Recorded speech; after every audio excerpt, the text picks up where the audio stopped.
Clara sentiu o coração apertar. Aquela coisa a observava. Ela se aproximou. Ia tocar na boneca, a porta do quarto se fechou com força. Fechei aquilo e corri para fora do porão. Fechei o alçapão e corri pelo quintal, não me importando se ela me veria ou não. Olhei pelo retrovisor e por um breve momento achei ter visto uma figura sombria à distância, parada no meio da estrada por onde eu tinha passado.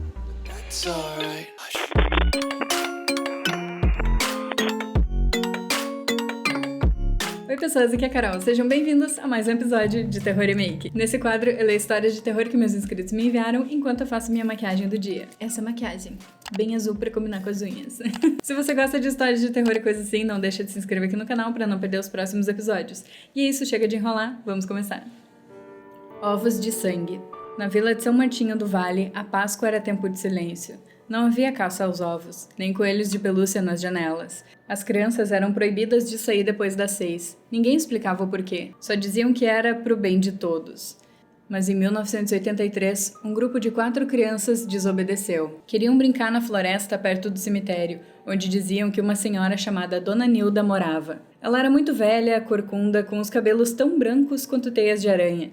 Diziam que seus olhos eram completamente pretos e que ela nunca piscava. Dona Nilda vendia doces esquisitos no mercado da vila, ovos de chocolate com recheios estranhos, que cheiravam a ferro e vinagre. Poucos compravam, mas os que comiam ficavam pálidos por dias e depois começavam a sonhar com gritos abafados, crianças chorando e um coelho de olhos costurados andando em círculos. Naquela Páscoa, os 4 amigos, Rafa, Lucas, Mila e Bezinha, seguiram as trilhas que levavam à casa da velha. Encontraram no caminho o que parecia ser um ovo de chocolate com laços vermelhos e um bilhete colado. Achei que vocês iam gostar. Entrem e peguem mais. A porta estava aberta. Dentro, a casa cheirava a vela queimada e ossos cozidos. Panelas borbulhavam sem fogo e o chão estava coberto por pelos de coelho e farelos de casca de ovo. No teto, pendurados como enfeites, havia meias infantis manchadas de sangue seco. Quando Bezinha abriu uma tampa de cesta, soltou um grito tão agudo que quase desmaiou. Lá dentro havia olhos de crianças, todos olhando em direções diferentes. Em outra, havia uma cabeça de boneca, mas que piscava.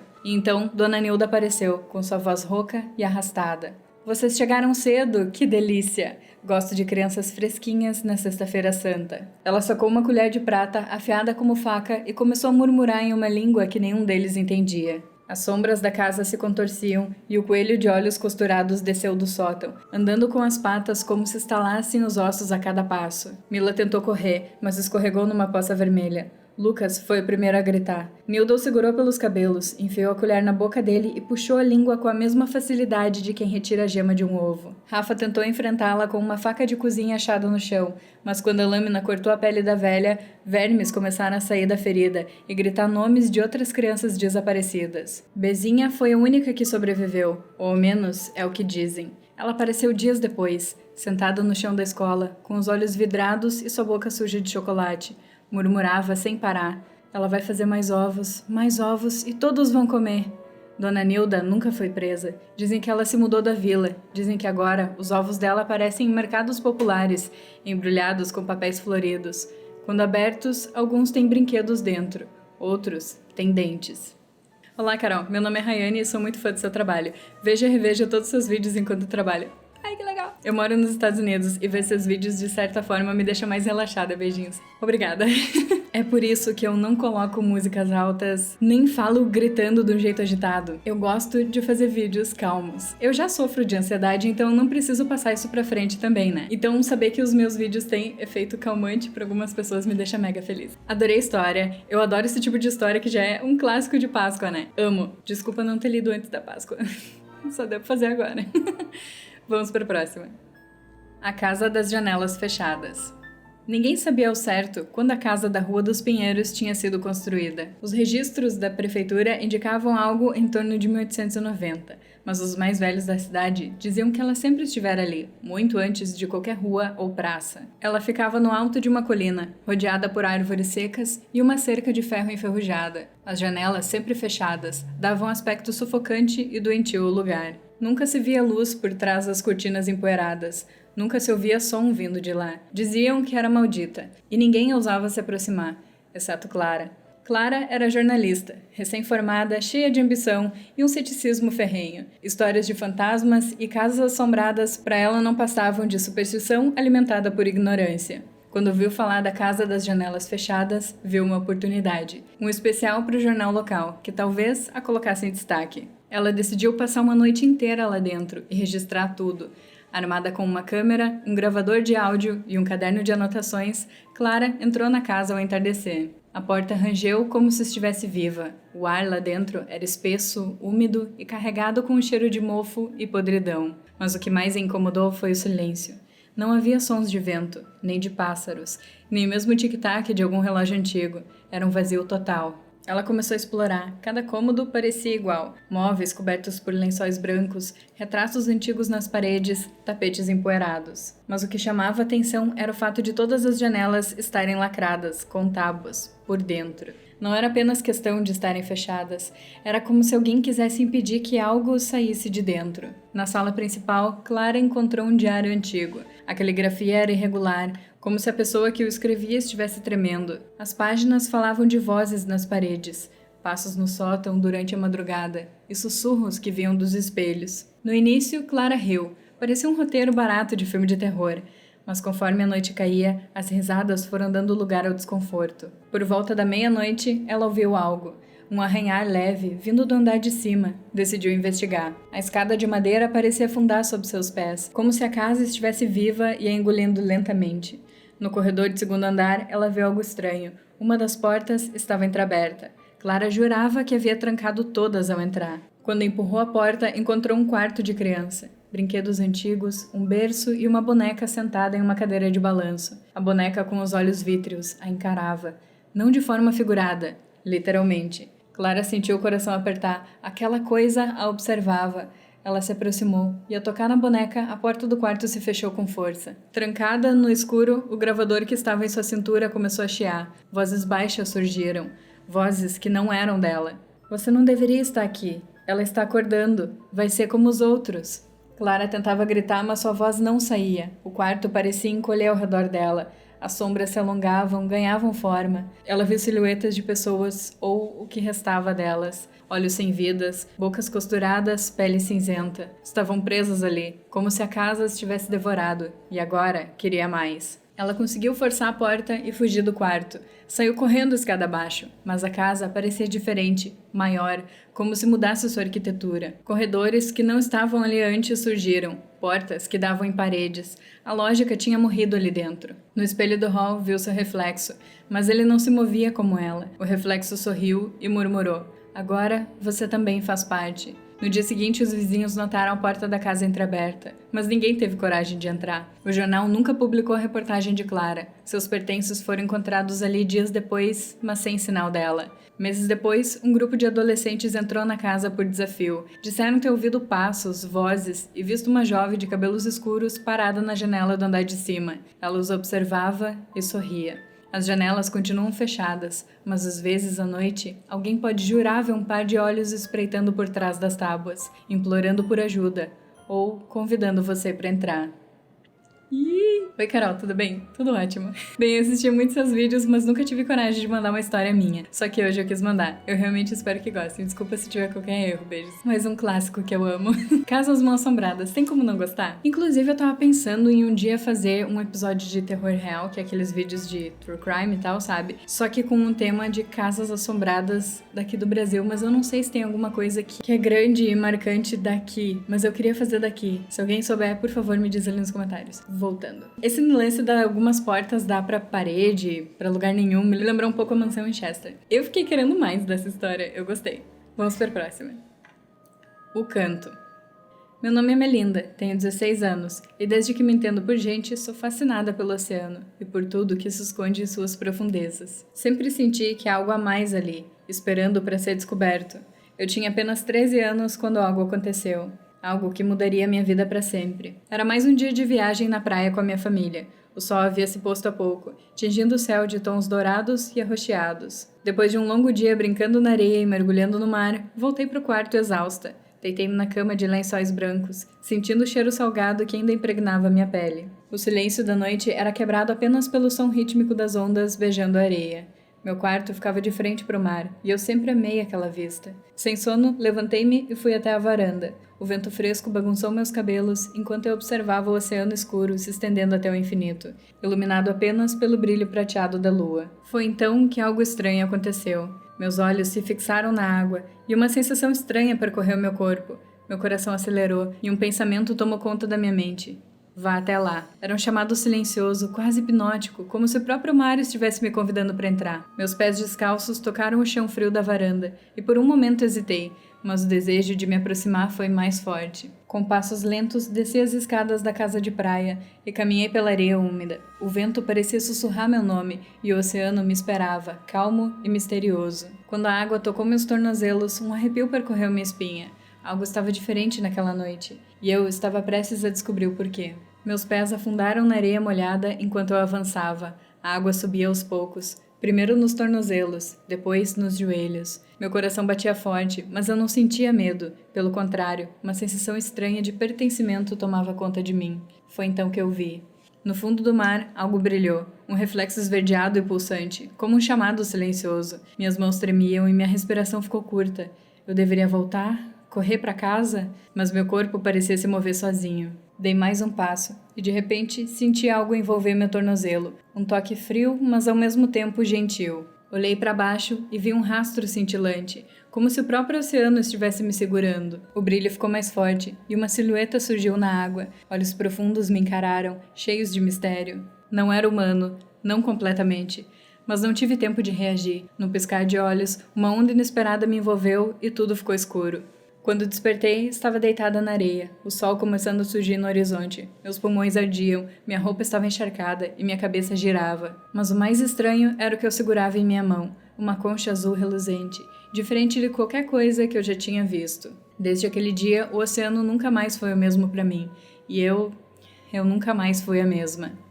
Oi, Carol, meu nome é Sofia e tenho 13 anos. Te acompanho desde meus 8 anos. Oh my God! Pela primeira vez decidi enviar uma das minhas histórias. Espero que goste. Muito obrigada por ler. Beijos. Se com 13 anos você escreve isso, eu tô doida pra ver o que vai surgir no futuro, se você continuar escrevendo. Se você continuar desenvolvendo essa habilidade. Adorei. Eu amo o mar. Amo histórias que envolvem o mar, essa coisa assim. Eu também acho que ele é misterioso. Eu acho isso maravilhoso. Eu, sinceramente, queria que tivessem mais coisas na história. Tipo, mais terror, sabe? Ficou bastante só suspense. Mas um mistério de leve também é interessante. Vamos para a próxima. Ovos de Páscoa da Senhora Oliveira. Páscoa, um feriado que todos amam, mas não a minha família. Todos da minha família odeiam a Páscoa. Acham que o feriado era apenas uma desculpa para faltar trabalho ou aula. Então minha mãe nunca comemorava uma Páscoa sequer. Eu sempre achei isso uma desculpa besta e tosca dela para não comprar os deliciosos ovos de Páscoa, que sempre eram vendidos. Mas nessa Páscoa seria totalmente diferente. Minha mãe, pela primeira vez, disse que iria tentar comemorar a Páscoa. De primeiro eu não entendi porque do nada minha mãe resolveu comemorar uma data que ela odiava, mas essas perguntas logo sumiram quando ela entrou na sala, com uma pequena caixa, embrulhada em um plástico transparente e uma fita vermelha. Ela me entregou e saiu para a cozinha. Eu sentei no sofá e desembrulhei, pegando o ovo de chocolate em mãos. Ele era pesado e tinha um cheiro peculiar, mas mesmo assim eu peguei uma colher e comi apenas um pouco do recheio, cuspindo rapidamente. Eu gritei pela minha mãe, que veio rapidamente com uma expressão preocupada no rosto. O que aconteceu? Ela me perguntou nervosa. Por que esse recheio tem gosto de ferrugem? Eu respondi a ela curioso. Ferrugem? Acho que devem ser os utensílios velhos que a senhora Oliveira usa para fazer os recheios, ela me disse. Senhora Oliveira, uma velha extremamente chata com adolescentes, mas que parece um anjinho na frente dos adultos. Os ovos haviam sido encomendados com ela. Eu entreguei a minha mãe pedindo para guardar na geladeira, que depois eu comeria. Não achei nem um pouco atrativo saber que aquela coisa tinha sido feita por aquela velha. Então, uma noite antes da Páscoa, eu tomei uma ótima decisão. Iria invadir a casa da senhora Oliveira. Que péssima escolha eu tive, mas queria matar minha curiosidade. Queria saber o porquê daqueles doces terem um gosto tão esquisito e peculiar. Esperei que o relógio batesse às 22 horas e logo vejo meus pais se preparando para dormir. Boa noite, meu filho. Até amanhã. Para Páscoa. Sei que está bem ansioso. Ela me falou animada. Boa noite, mãe. Até amanhã. Eu fechei a porta. Escutei ela fechar a porta do quarto deles e trancar. Pelo menos não ficaria aqui para escutar eles fazendo coisas de adulto. Já tinha escutado muitas vezes e não queria escutar dessa vez. Eu abri a janela e saí, descendo no quintal e pulando a pequena cerca que dividia o meu quintal do da senhora Oliveira. Eu caminhei tentando não fazer barulho, até a janela da cozinha da idosa, onde ela mexia algo na panela que estava no fogão. Eu a vi pegar uma pequena garrafinha e abrindo, derramando líquido viscoso dentro da mistura. Eu caminhei mais pelo quintal, achando uma porta dupla meio embutida no chão, um alçapão, uma das entradas e saídas do porão. Eu agarrei as partes arredondadas de metal da porta e puxei, rangendo com o meu esforço, mas consegui abrir. O cheiro de mofo era nítido, mas um outro cheiro totalmente abominável de sentir veio assim que abri a porta. Me segurei para não vomitar, mas não consegui. Tudo que havia comido naquele dia foi colocado para fora. Depois que respirei, decidi entrar, descendo os poucos degraus que tinham ali. Reparei melhor naquele porão, não vendo nada fora do comum de um porão velho e acabado como aquele. Mas um freezer que ficava no canto do quarto chamou a minha atenção. Minha intuição gritava para que eu não abrisse aquilo, mas minha curiosidade era bem maior do que meu senso de perigo. Eu caminho levemente, me sentindo cada vez mais estranho à medida que me aproximava do freezer. Coloquei minha mão na porta do freezer e relutei em abrir, mas finalmente eu abri. Não aguentei olhar aquilo e vomitei de novo. Não tinha cheiro por conta do gelo, mas ver cabeças, tripas, olhos, dedos, unhas e sangue em sacos totalmente congelados e guardados em um freezer não é muito legal. Fechei aquilo e corri para fora do porão. Fechei o alçapão e corri pelo quintal, não me importando se ela me veria ou não. Pulei a cerca de volta para o meu quintal e entrei pela minha janela. Assim que cheguei no meu quarto, eu tranquei a janela e me deitei. Tentei dormir, mas não conseguia. Quando peguei no sono, tive um pesadelo e uma paralisia do sono. Tudo isso em uma única noite. Quando acordei, já era de manhã. Era Páscoa. Eu me levantei antes da minha mãe, peguei o ovo que estava na geladeira e joguei fora. O gosto metálico não vinha dos utensílios que ela usava, vinha dos órgãos, que provavelmente triturava e colocava na mistura do recheio. Não tenho como afirmar isso. Depois de alguns minutos, minha mãe apareceu na cozinha, estranhando me ver acordado tão cedo. Não era costume meu acordar cedo assim, apenas se tivesse um compromisso. "Onde está o ovo de Páscoa?" ela me perguntou curiosa. "Desculpa, mãe, eu comi todo ontem", eu respondi meio sem jeito. Ela me deu uma baita bronca, dizendo que era para eu ter esperado eles para comerem juntos, mas ela deixou isso de lado e foi fazer o café. Ótimo, não precisaria explicar nada a ela. Eu me desloquei até a sala e me joguei no sofá, ainda pensando sobre o que tinha visto na noite anterior, tentando esquecer. Nem mesmo lembrei de escovar os dentes. Depois de alguns minutos, a minha campainha toca. Eu me levantei e atendi a porta. "Bom dia!" E eu perdi o ar momentaneamente. "Bom dia, garoto. Sua mãe está? Eu trouxe um ovo de Páscoa bem recheado para ela, já que é Páscoa", disse a senhora Oliveira com a embalagem do ovo nas mãos e um belo sorriso. Eu já sabia o que ela fazia, apenas eu sabia disso, e tive medo do que podia acontecer, mas eu a convidei para entrar. Estamos aqui, sentados, conversando sobre a Páscoa e outras coisas, com ela me encarando de forma psicopata. Ela sabe que eu sei a verdade. Oi, Cá, Marcos aqui de novo. Como eu fiquei feliz por você ter lido minha outra história, através do espelho, fiquei inspirada em criar outra história. E como estou escrevendo isso perto da Páscoa, por que não deixar a imaginação correr solta, né? Enfim, espero que leia essa. Desculpa se tiver erros ou falha de coerência em algumas partes. E desculpa se ficou longa ou curtinha demais. É isso, tchauzinho. Amei! Olha só, não deu tempo de ler antes da Páscoa. Mas eu resolvi ler hoje porque sim, porque eu achei ela boa. A história através do espelho tá no episódio passado, episódio 71, pra quem quiser assistir, tá? Sabe, eu não sou muito fã do lance de ter parte 2 das histórias. Quando acaba num suspense, num negócio de tipo, não sei o que vai acontecer, eu acho que fica bom, assim. Pode acabar em suspense, pode ter um final aberto. Mas essa tua, eu ia achar interessante se tivesse uma parte 2. Não sei porquê. Eu acho que é porque podia ter mais coisas, sabe? Principalmente ali na psicopatia da véia. Sensacional, eu adoro como teu cérebro funciona, tô aqui esperando o livro. Obrigada. Vamos pra próxima. A estrada sem volta. Eu estava dirigindo à noite por uma estrada deserta, com apenas os faróis iluminando o caminho sinuoso à frente. A escuridão parecia envolver o veículo, e o silêncio era quebrado apenas pelo som do motor, quando meus olhos avistaram um cartaz desgastado pela chuva e o tempo. "Perigo à frente! Volte!" Uma sensação de inquietação percorreu minha espinha. O aviso estava escrito com uma tinta vermelha, e parecia fresco, como se alguém tivesse acabado de pintá-lo. Meu instinto dizia para dar meia volta, mas eu precisava seguir em frente. Não havia outra estrada. Minha mente pesava entre o aviso e minha necessidade de continuar. À medida que avançava, a atmosfera ao redor começou a mudar.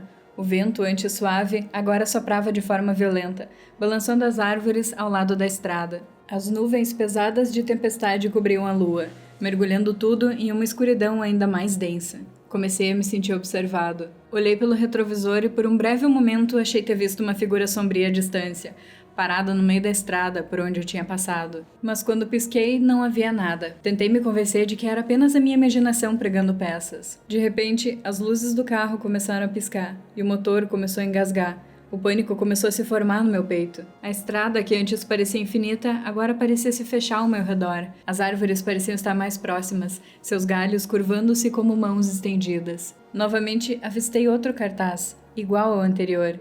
Perigo à frente, volte. Agora, parecia mais um aviso desesperado. Parei o carro por um momento, hesitando se deveria mesmo continuar, mas o silêncio esmagador e a sensação de ser observado me empurravam adiante. Enquanto seguia, uma névoa espessa começou a se formar, obscurecendo completamente o caminho à frente. O carro, já lutando para continuar, começou a desacelerar por conta própria, como se estivesse sendo puxado para trás. Olhei ao redor, mas a estrada parecia diferente, como se estivesse presa em um ciclo sem fim. Não havia mais placas, não havia mais sinal de vida, apenas a névoa e o som de passos. Sim, passos. Lentos, mas se aproximando. Virei a cabeça rapidamente e lá estava, uma figura alta, com a face distorcida e olhos que brilhavam no escuro. No momento em que o carro parou por completo, as portas trancaram-se sozinhas, e o rádio que estava desligado começou a tocar uma estática aterrorizante. A figura estava mais perto, agora ao lado do carro, observando-me. Minha respiração acelerou, o pânico tomou conta. Quando pensei em sair do carro, algo frio e invisível segurou meu braço. A última coisa que eu vi, antes de tudo apagar, foi uma voz sussurrada, como se viesse de dentro da minha própria cabeça. Eu avisei. Oh my god, eu não terminei a maquiagem. Imagina ouvir isso nos fones, no carro, de noite, viajando. Eu ia ficar com o você sabe o que na mão.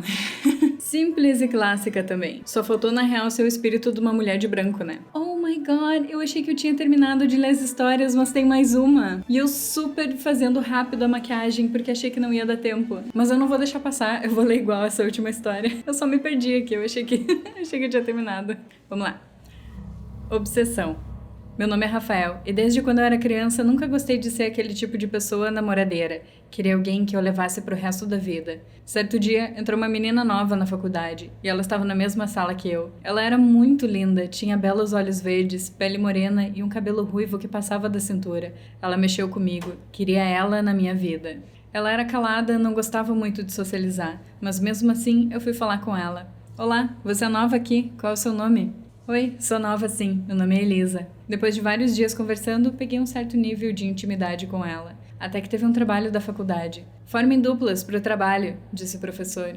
Perguntei pra Elisa se ela queria fazer comigo e ela disse que sim, pois ela não tinha muitos amigos. Marcamos de fazer parte do trabalho na minha casa e a outra na casa dela. Chegando na casa dela, fizemos o trabalho como já estava certo de fazer. Mas na hora de ir embora, eu precisei me abrir pra ela. Confessei o meu amor, mas ela recusou. Disse que queria apenas a minha amizade.